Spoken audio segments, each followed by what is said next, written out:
All right. Thanks everybody for coming to our final public info session, discussion gathering of the master plan. So I'm the current chair of the master plan steering committee, and we've been working with the planning board as well as Rami from Over Under as a consultant on this master plan for approximately 2 years now. And it's coming to a conclusion for the data gathering part, and we're refining all the recommendations that will help us put the goals to completion for what all the public input has come together to create. So tonight, this is the 6th public meeting and the final one, like I mentioned, to do that. And we'll be going over what the master plan will look like, the different goals that the public feedback has come up with, as well as the recommendations.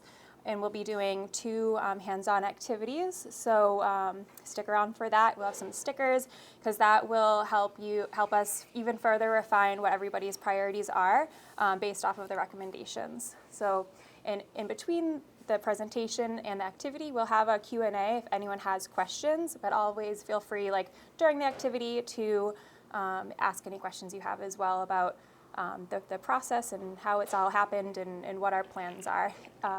But hopefully the presentation will answer a lot of your questions that you will have. And with that, Great. Hand it over to Matt.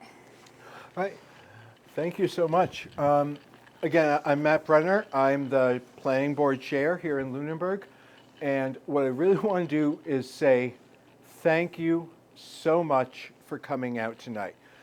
The master plan process, it's long. We're supposed to do it every 10 years. There's a reason that most municipalities in Massachusetts do it once every 20 years. It's long, it's difficult, it pushes hard conversations. But through the public feedback we've gotten at the previous meetings, through the surveys, through talking to people out in the boards, committees, and just even in the grocery store, that is all getting worked in and factored into the plan.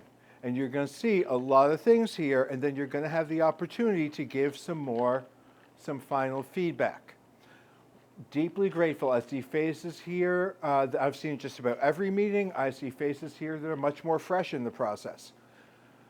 This is going to be great because for at least the next decade, this is kind of setting the playbook for Lunenburg. This is the document that when we think about what are we going to do in town, how are we going to respond to the top-down mandates put forward by the state? How are we going to try to build the community we want to be building?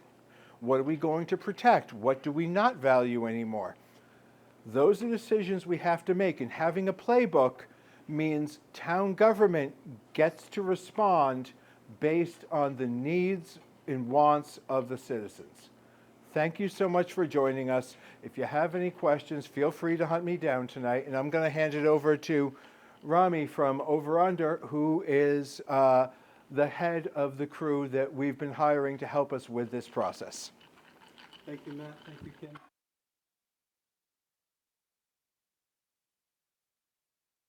As most of you probably know, there are a few faces I don't recognize. For those of you who don't know me, my name is Rami El-Samahi. I'm a principal at Over Under. I'm here with my colleagues Tristan Seawright and Anna McDonald.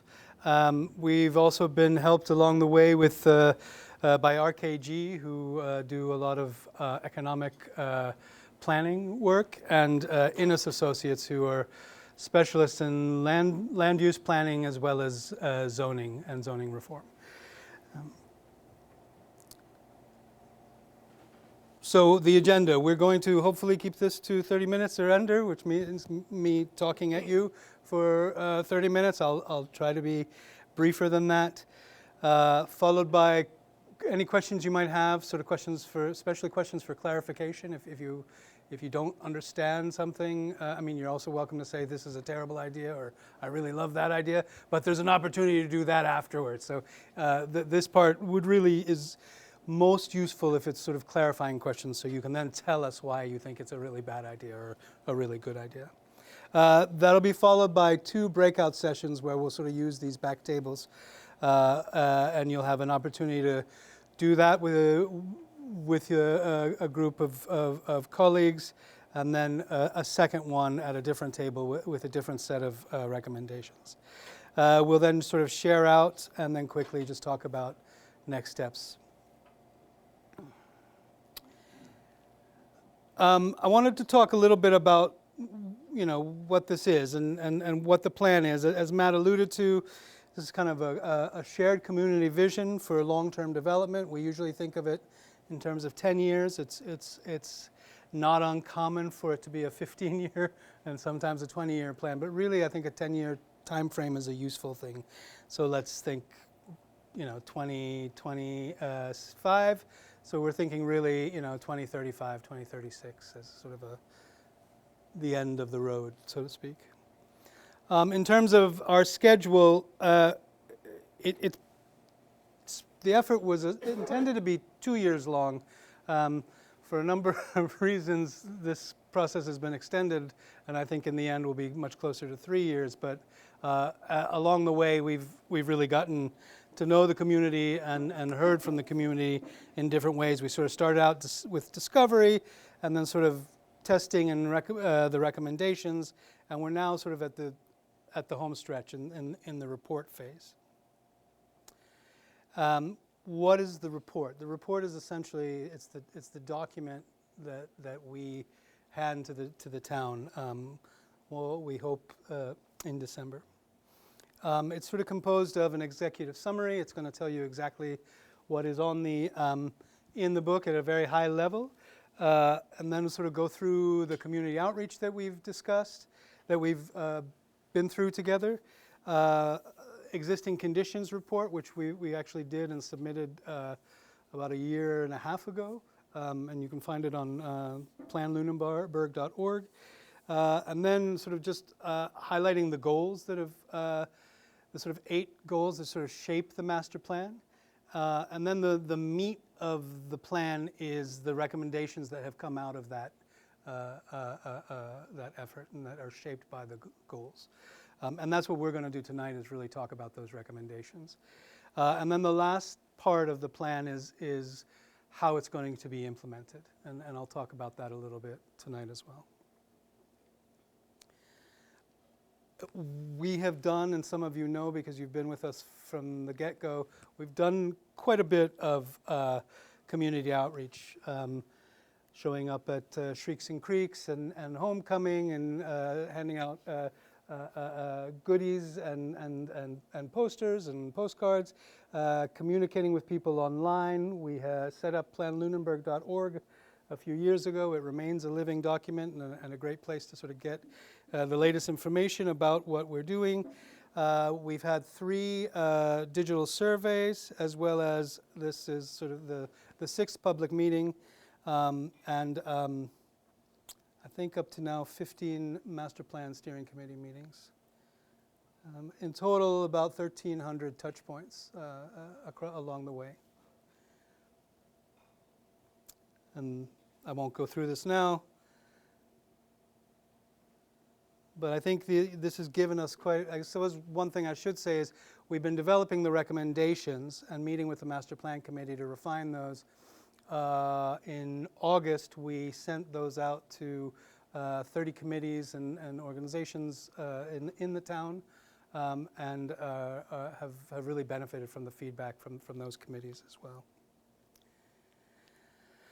The existing conditions report looked at a series of issues that you're required to look at in a master plan by state legislation that include land use, housing, economic development, public facilities and services, transportation, cultural and historic resources, and open space and recreation.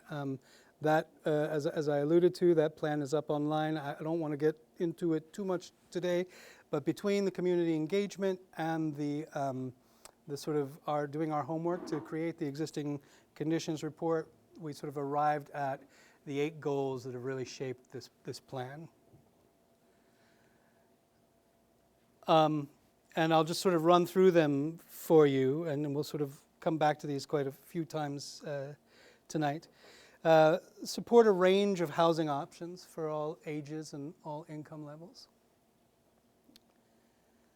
protect farmland and support farmers. These are sort of the 8, these 2 resonated, and were very clearly the sort of top winners, if you will, on all the surveys, all the feedback we got.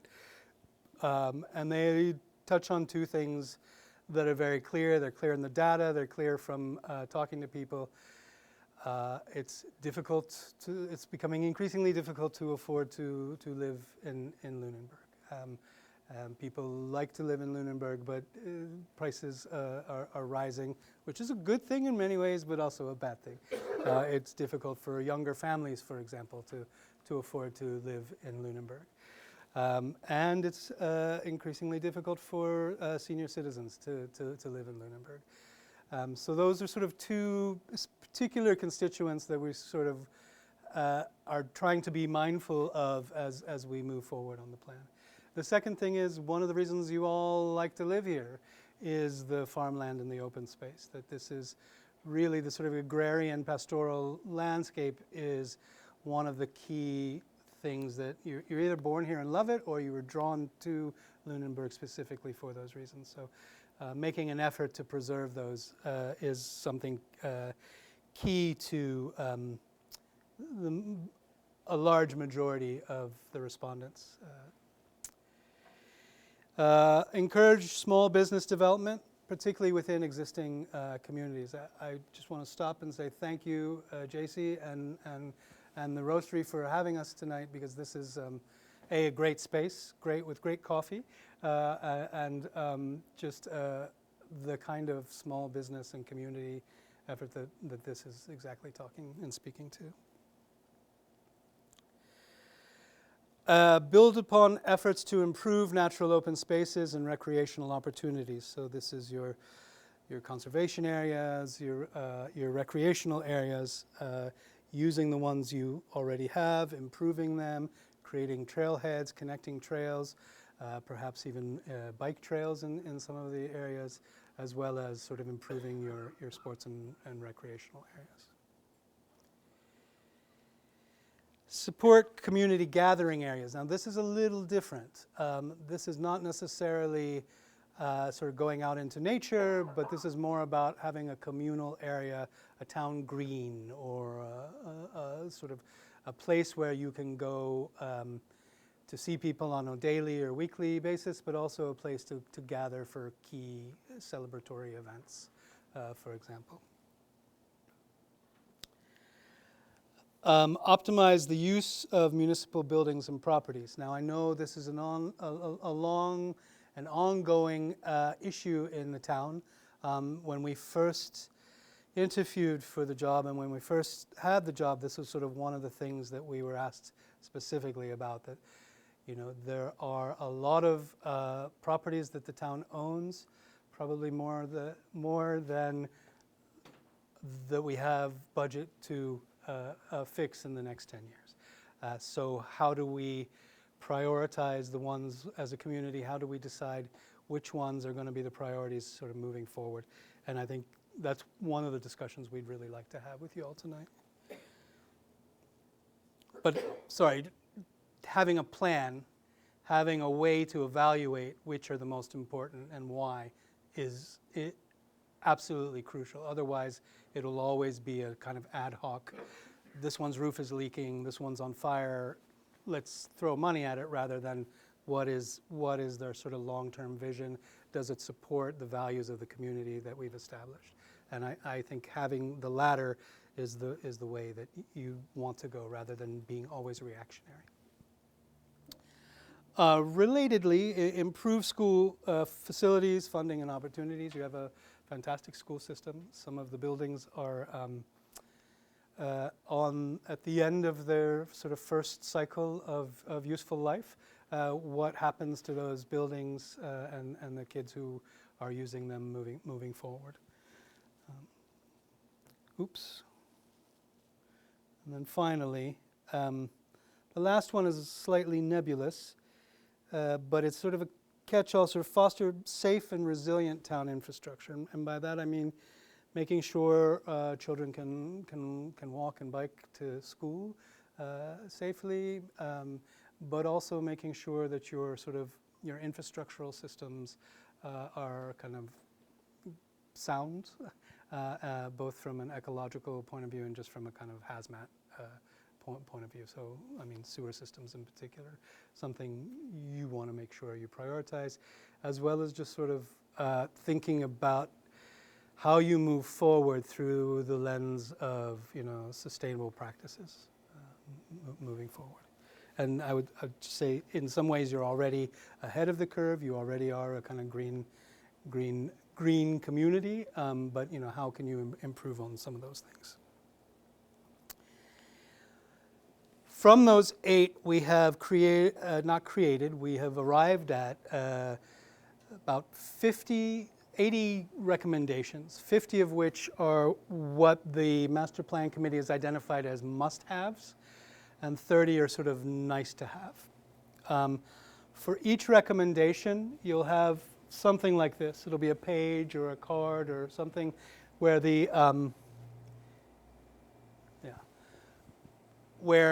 if it's a must-have, it's sort of clearly identified as such.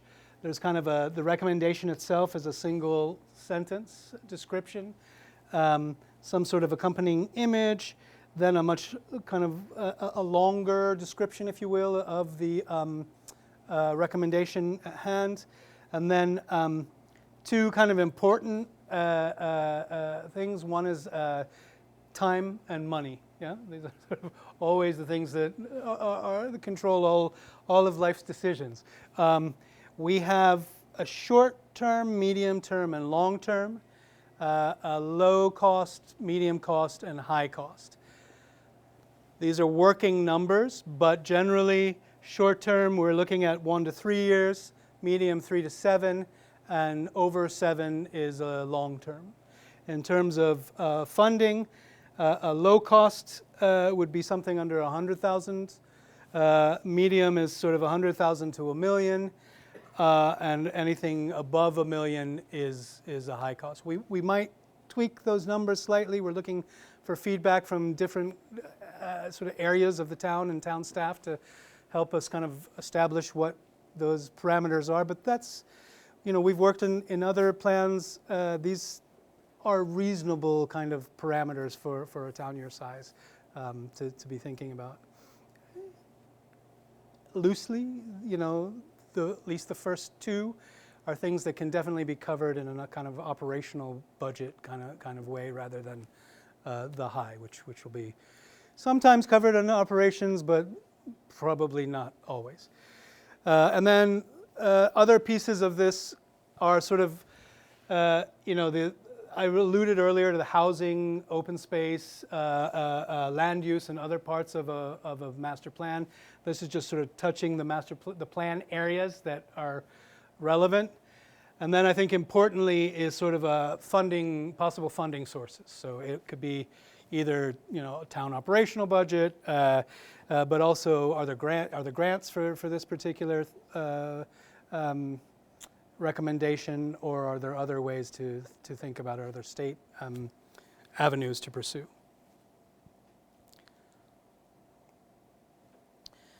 So I'm going to go through at a high level, and then we'll sort of have time to discuss them more in person. I'll go through the recommendations for each goal. We sort of arrange them by the goals. And they are, so for sort of supporting a range of housing options, there are 11 recommendations, 8 of which have been identified as must-haves.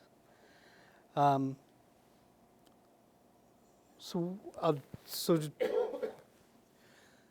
show you all of them right now, but essentially, encouraging new housing developments that give you sort of wider options for what is available, and that can mean smaller lots. It can mean smaller homes on lots. It can mean more than one unit on a lot. But there are many ways that can be answered, and we don't propose to have a magic bullet. I don't think there is one way.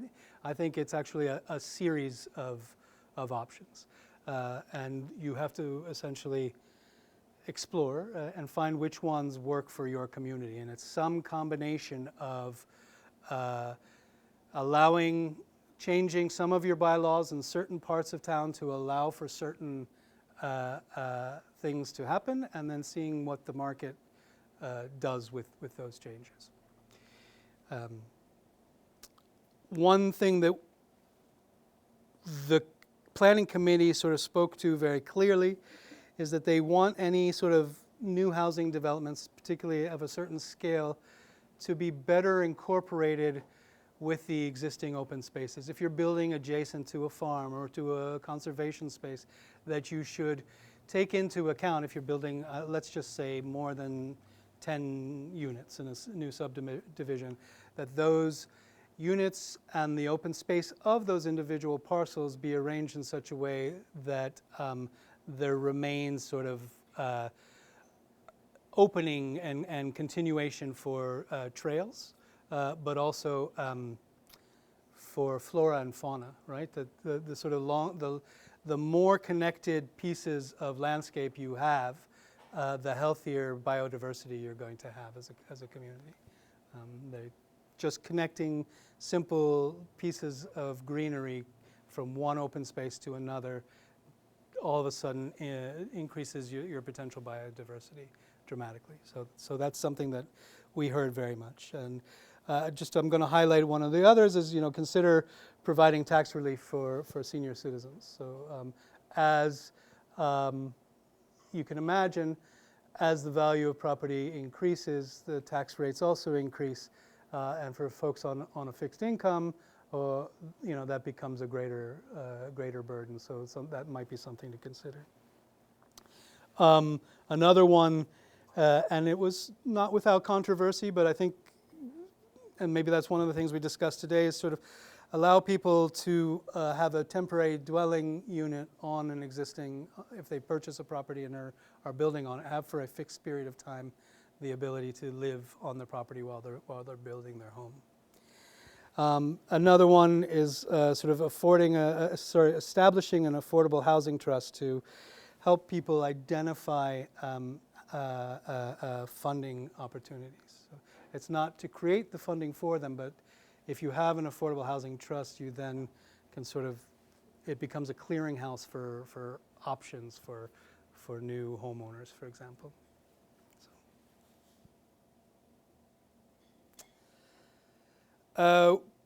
With the protecting farmland and supporting farmers, 12 recommendations, 7 of which are must-haves. One of them is sort of and there was some confusion about this when we put it out there, but creating a fund that helps preserve farms. So for example, when the land is going up for sale, is there, can you create ways to make sure that it remains open space rather than developable land, or does the town have kind of first right of refusal, or is it easier for somebody who wants to have that remain as a farm rather than a development? Then I think the most important one here is really to create a strategy for town-owned farmlands. So what should the town do with open land that it has? We had the opportunity to speak to a number of your farmers a few years ago, and it's not an easy business, as you could imagine, especially in New England.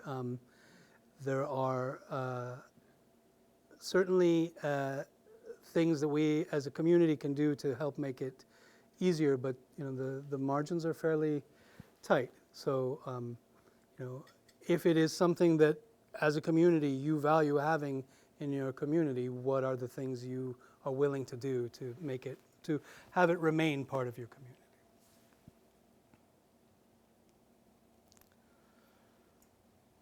With respect to encouraging small businesses, a lot of these are policy, frankly. It's a small business person. I am a small businessman myself. You are always busy. There's never time doing the extra things. So is there, or rather, let me put it another way. Anything you have to do takes time from something else you'd like to do. So are there ways to make opening a business and running a business easier in the town of Lunenburg? And what we have heard from small businesses, both that have operate here and that would have liked to operate here, the answer to that is yes. Absolutely, there are things that can be done to make that system easier.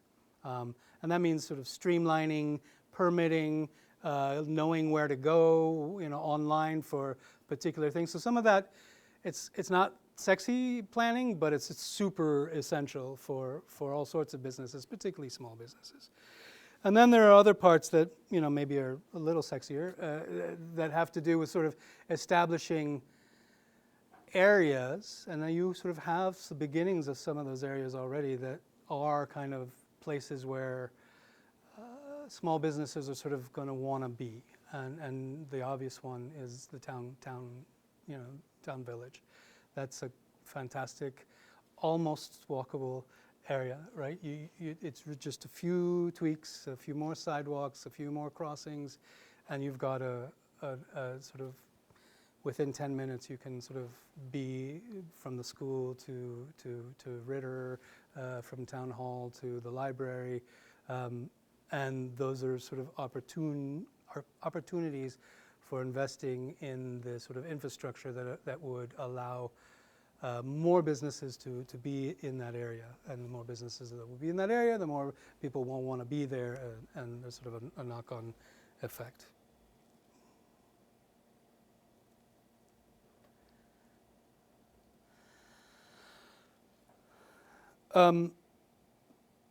These are sort of literally all over town, but looking at, you have some great parks and playgrounds. I know Marshall Field in particular is something that's been up for discussion and renovation and sort of enhancements over the years, but sort of making sure that your existing playgrounds and park areas are maintained properly and improved. Connecting them is also helpful. Ensuring that, as we alluded to earlier, new developments sort of provide access for adjacent open areas.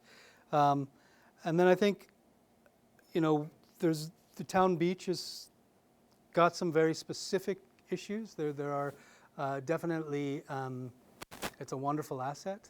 It's probably over subscribed, especially at the times of the year when you would want to be there.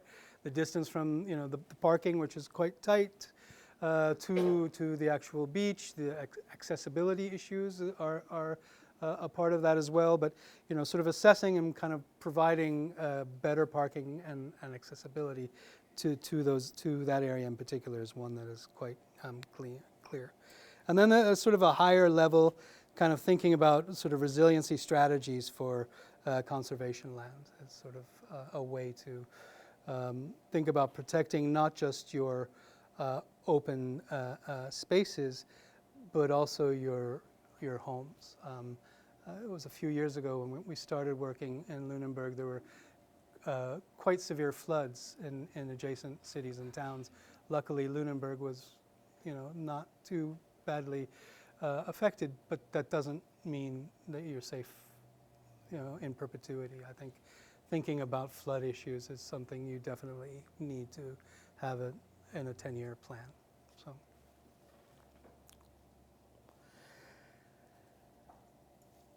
there's been a lot of talk about sort of places to gather in the town.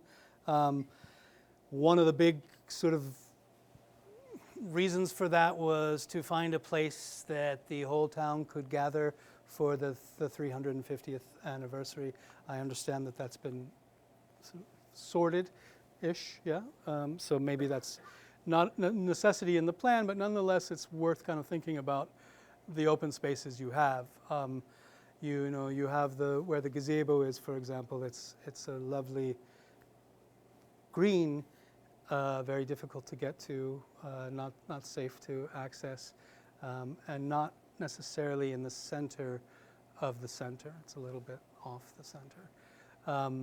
Whereas it's not my idea, but there's an area that I would argue is really at the heart of your village, between the library, TC Paseos, the school, and the senior center, which is currently not a green, it's a fire lane, but that is potentially something that could really be the heart of your town village, for example. And it's not a difficult. It's not a pie in the sky thing. It's actually quite doable. It's usually closed. The piece that we're referring to is usually closed now as a fire lane, anyways. You remain having access to the school. You remain having access to the Boys and Girls Club as well as the Senior Activities Center. So it is very much possible.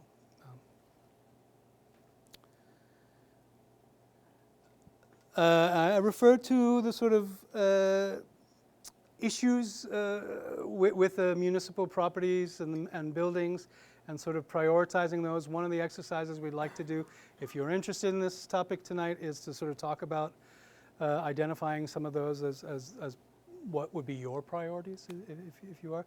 But regardless of that, we'll take anything you have to say tonight into consideration.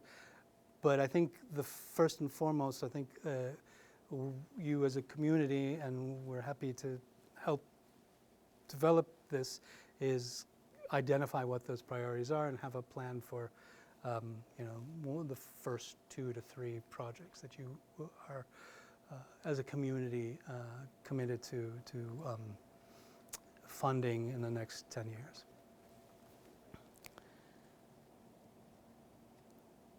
And sort of related, but also more than that, are looking at the school facilities, improving the school facilities. We talked a little bit about Turkey Hill or schools like Turkey Hill, but then there are other issues like STEAM programs, including as part of the school budget, looking for grant opportunities for universally accessible playgrounds, and finding ways to continue to provide the sort of excellent after-school and extended care options that you already have begun. I would say that we're looking forward to hearing with the school recommendations in particular. We're looking forward to hearing from the school committee and feedback on this one in particular. And then finally, fostering the safe and resilient town infrastructure. And these, I think, give you a good example or a good idea of what we're talking about here. Sort of continue to be a green community in good standing, develop a town center plan that encourages small businesses, walkability, communal gathering spaces, prioritize sidewalks and pedestrian infrastructure, not everywhere, because that's not realistic, but in key places of town, basically, and those parts of town that you want folks to drive to, or park, and travel by foot or by bicycle. And then there are other sort of infrastructural issues, like establishing a town fund dedicated to stormwater infrastructure and maintenance. And then in this category is sort of the idea of reviewing bylaws and updating those that you deem necessary on a kind of 5-year rolling basis. So related to those recommendations is sort of, yes, these are all nice ideas. What is the plan for getting them done? I would suggest that there's sort of a tripartite strategy. So the first is to have an implementation committee, just like you now have a master plan steering committee. Some version of that becomes the implementation committee. This is something that most towns do. It doesn't, don't worry guys, it doesn't mean that all of you have to be on that committee, but that there's some idea of folks who are kind of engaged and frankly holding your collective feet to the fire to sort of, here are the things we said we wanted to do. Are we doing them? The second is to create what we call a filter checklist or a flow chart. So we made some recommendations as a community for things we want to do. I can guarantee you within the next 10 years there are going to be things that show up that are outside of that list. How do you determine whether or not those things mesh with where you want to be going? And then finally, an implementation table, which I'll get to in a second. The implementation committee tracks progress. You can decide how often you want to meet, and that's really baked into the bylaws of the committee. Delivers progress reports. It talks to other town entities, and kind of in some ways helps create the threads that connect things. And provides recommendations on a regular basis, whether that's in front of the planning board or the steering committee is up to you. We have provided and can continue to provide guidance until we arrive at what's right for your community and make those suggestions in the master plan. The filter checklist is so when you have a new initiative, you want to ask a series of questions. Does it support a particular goal or a number of goals? If it does, is the initiative's contribution well described? Is it clear? Is there a way to evaluate and measure its success?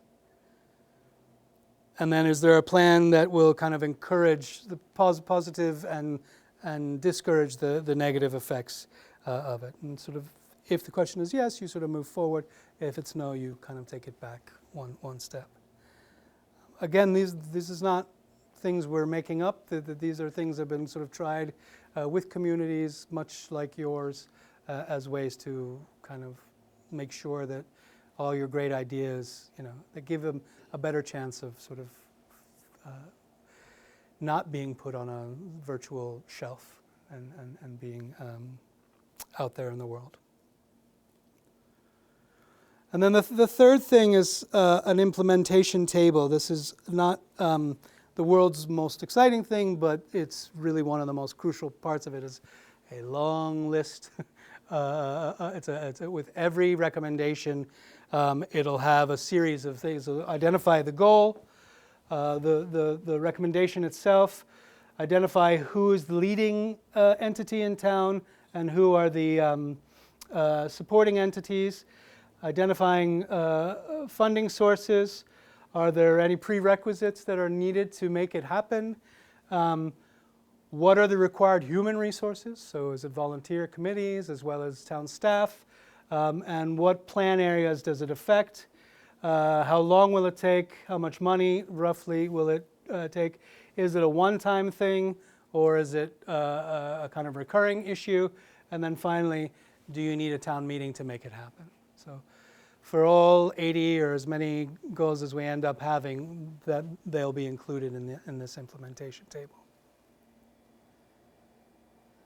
Why are we doing all this, right? What is ultimately the point of this? If you sort of bear with me for a few minutes and think about what you want for your town to be in 10 years' time. Right? We'll all be 10 years older. Your kids will be 10 years older. Your parents might be 10 years older.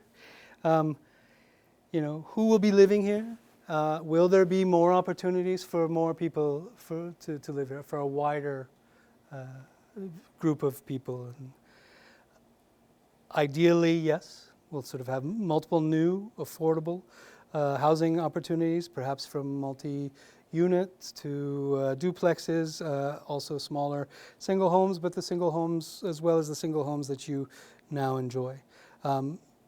With the goal being that this does not sort of take away from the town's natural beauty, that this development is done in ways that are in keeping with the things that you care so much about. And one of those things is protecting farmland. So There remain active farms, there remain active spaces, open spaces, and you have kind of strong ways, strong bylaws to protect those spaces and prevent unsustainable development. You have a walkable town center that encourages people to come visit, but also on a daily or weekly basis for you as dwellers in this community to enjoy a sort of convenient, lively and active space. And the open spaces and nature that you enjoy is even easier to use and easier for you to access. And that there is a town green, truly a place in the town village that allows for sort of year-round programming that sort of helps identify and meet and build a united town identity.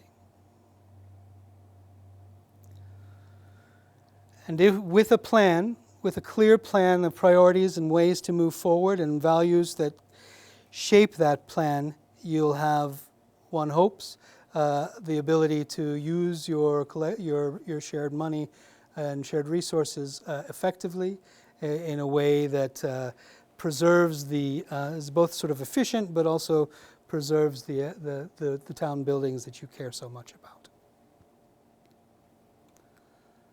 With a thriving school system, attracting new families, but bolstering the local workforce and raising the values ultimately of your properties.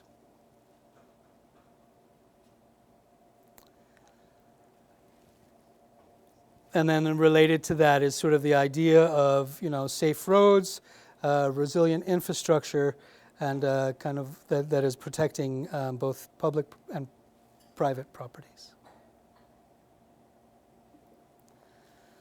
So that's ultimately what the goal is, right? Is to sort of have a town that preserves the things you like and proves the things that you don't like, while making sure that you have a livable and pleasant environment to be in. Plans are aspirational. Right? In your head, I don't doubt that there's there's a voice in there saying, "Oh, that's never going to happen," or "This is not going to happen," and I think that's okay. A, you might be right. B, if you don't have a vision for it, it certainly is not going to happen. And if you don't have targets to meet, you're not going to get even close to them. So having those goals is key to shaping the future, because the future is going to happen one way or the other. How it happens and the degree to which you have a say in it is up to you. So, any questions? I mean, there's been a lot of concern that I've heard as a citizen in the town and then participating in the master plan steering committee process about whether or not we got the right input from the town. And I'd like for you to comment on, what your experience has been with whether or not we have an understanding of these 8 goals that we've derived and we've got the right 8 goals for the town. And if you think that there has been some deficiency in that input process where we may have missed something or something that's been stated has been stated incorrectly. So what's your take based on your experience and your staff's experience about the input that you have received, that we have brought, the Master Plan Steering Committee has brought to this event tonight? Because I look out there and there's not 11,000 people in the room. No, but that's not. They're rarely. I mean, that's not that unusual. But by the same token, when pollsters survey who's going to become the president of the United States, they don't ask 310 million people who's going to be president of the United States. There's all kinds of statistical methods to do that. with far fewer input. So would you comment on that? Yeah, I mean, in short, there's been an enormous amount of input, much more than most other places we've worked in similar size. What's been a little different, frankly, is the length of the sort of duration. There have been moments where there's been a lot of input, and then it sort of lay fallow for a while. But not entirely, because we've been working with the Master Planning Committee, or we've been working with Matt, or the chair of the Master Planning Committee. But there's been like over 1,300 touch points is an incredibly high for a community of 11,000 people, much higher than comparable places that we've worked and we've seen colleagues work. So I feel quite confident that I can stand. I'm very comfortable standing behind the goals. The goals have been vetted over and over. We sort of arrived at the goals. We didn't make up those goals. Those goals came from what we heard, and that in surveys 1 and 2, and then we sort of fed those back to you as a community in survey number 3, and I think survey 2 was over 300. Survey 2 was over 300. Survey 3 was almost 200. So it's quite a high numbers of responses for a community of 10,000 plus. And we tweaked the goals as a result of that feedback process. But I feel very comfortable with those. Does that help? It does. Thank you.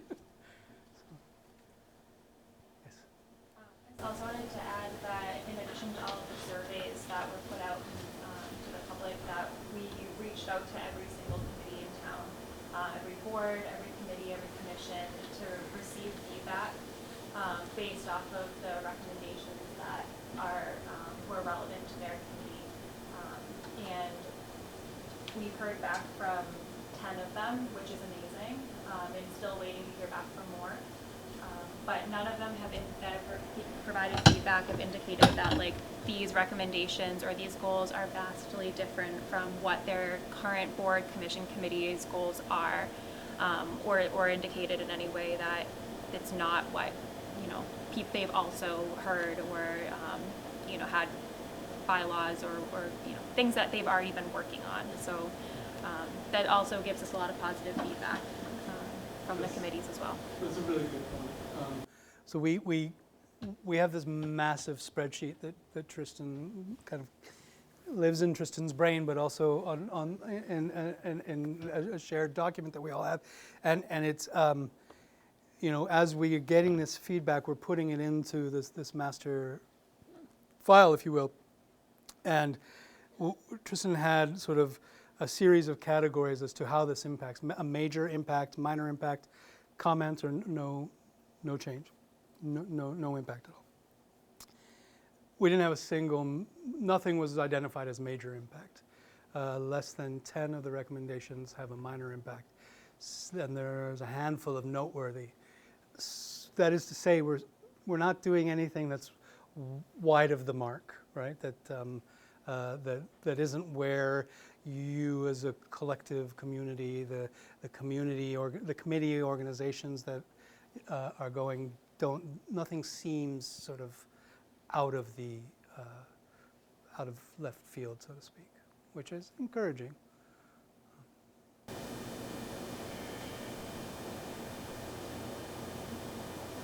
Any other questions? Based on your experience with the town, most likely knowing our town better than us as individuals may at this point, since you've been communicating with basically everyone that runs the town. Do you have, or could you give any input as to what you think, or how you think our town government as a municipality may respond to your suggestions? As you've got to know the people that make the big decisions, can you comment on how you might expect to see our town respond to these suggestions that you've made?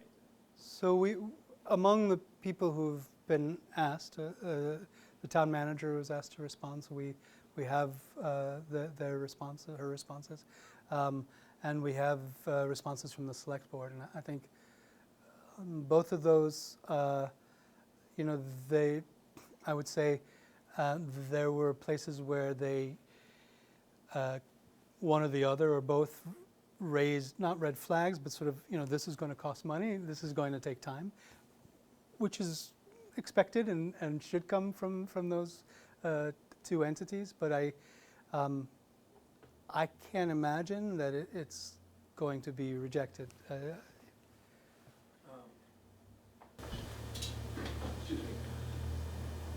The thing I would give from the inside town government perspective as planning board chair is the recommendations that have come through this process are already being positively received within town government.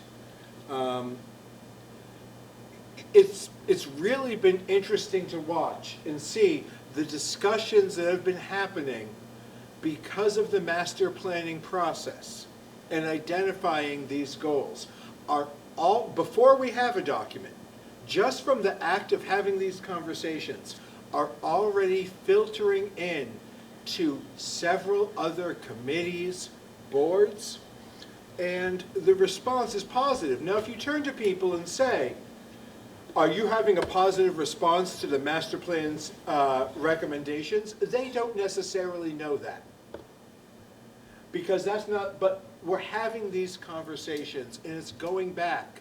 And I can tell you, the discussions in the community about the need to get creative with housing, about, okay, how do we keep that, how do we balance the need for more housing that is affordable with wanting to keep, and knowing that that housing may look different than the majority of single-family homes on large lots we have in Lunenburg, but how do we balance that with this desire to keep Lunenburg feeling like an agricultural, rural town?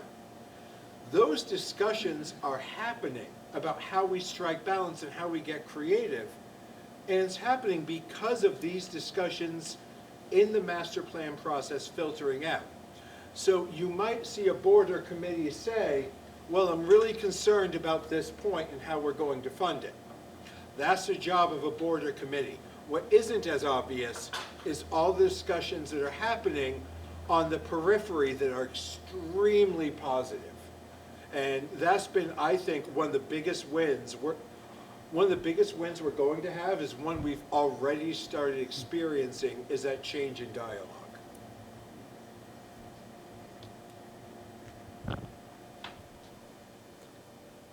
Well said. Any other questions? There may be some that come. I'm sure there'll be more questions as we break into smaller groups, and I'm happy to answer those. But I think if you don't mind, it would be helpful to move to the breakout session.